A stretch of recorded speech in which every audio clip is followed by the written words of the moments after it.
You know, Harry is not going to get any nearer to the throne. He's going to get further down with every child that William and Catherine have. Well, Jonathan, I'm so excited to have you. You've been on Royally Us before, but not with me. So I'm excited to pick your brain about all your royal knowledge. Let's start off and talk about Harry's memoir. What do you make of him coming out with this alleged tell-all, or probably a better term, a biography on his life next year?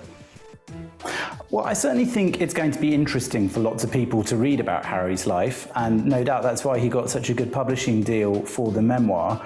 But of course, I think there's a lot of fear back in the UK, particularly probably in the royal family itself, about what he might put in that book. And of course, any publisher paying big bucks for that sort of memoir is going to want it to be full of gossip and dirt and untold stories, perhaps from his childhood, perhaps later on in his life, but perhaps most worryingly for the royal family, about the comings and goings of the Harry and Meghan story during Mexit, as it's been called here in Great Britain.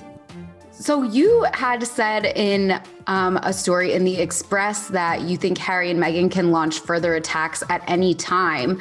Could you elaborate on this a little bit? I do think that Harry and Meghan could launch further attacks on the royal family at any time. And in a way, I think that memoir that Harry is writing could be one of the places where he does that. They've really built their own brand and image stateside after leaving as working royals the United Kingdom.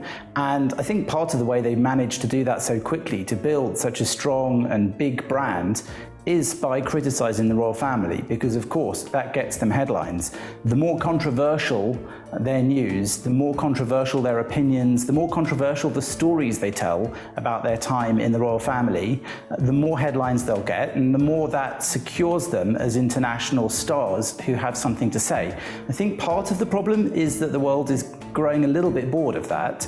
I think hearing these two people who really are very privileged people, they live with enormous wealth in an enormous mansion. They seem to be surrounded by the trappings of celebrity, fame and wealth. And I think that hearing them constantly saying how hard life is for them is perhaps wearing a bit thin. So maybe some of those grenades they're going to launch in the future, more criticisms about the royal family, might be trying to bolster that image that they're creating now. Or maybe they'll see that it's time to quieten down on that side of things and just try and do work that will attract attention really because of the work itself. Definitely. Do you really think that the royal family has, quote, no idea what's coming? I'm not convinced that Meghan and Harry are coordinating this with them. So in that respect, I suppose that's right. They don't have any idea what's coming. And if we all think about our families, much less grand, perhaps much less interesting to the wider population around the world, there are things that individual members of most people's families could say that would be really embarrassing about them and about what's happened between the different members in the family. So just like us, they are a real family. There are probably things they could talk about that members of the royal family really would rather they didn't. And in that respect, yes, they don't know what's coming, because what I think the media and even podcasts like this thrive on is discussing and talking about and picking apart minute details of their lives. So the more of those they give out, the more fame Harry and Meghan can bank, and banking it they are, because they're apparently making a lot of money off these deals they're doing. And so they may well be tempted to say things that the royal family just don't want them to. So what are you hearing from the British people about this?